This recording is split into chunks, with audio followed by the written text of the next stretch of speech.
another episode of Cooking Amma. Today we are making a traditional Thai sandwich.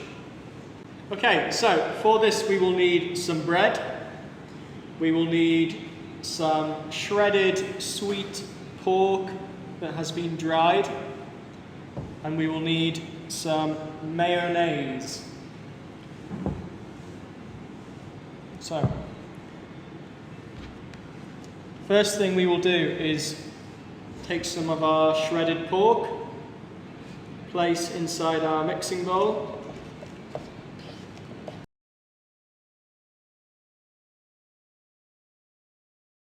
Like so. Take some of our mayonnaise.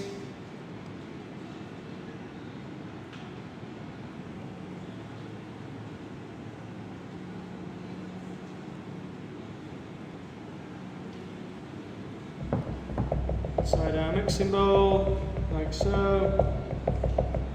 And then we will combine the mayonnaise and the pork inside our bowl, like so. Okay, once we are happy with our mayonnaise and pork mixture, we will take our bread and place our mayonnaise and pork mixture onto the bread, like so,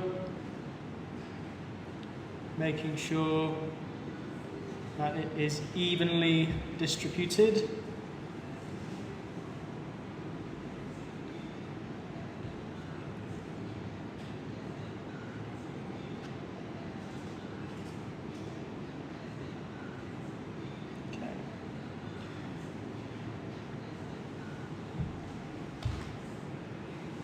It's then time to put the top on the bread, push down,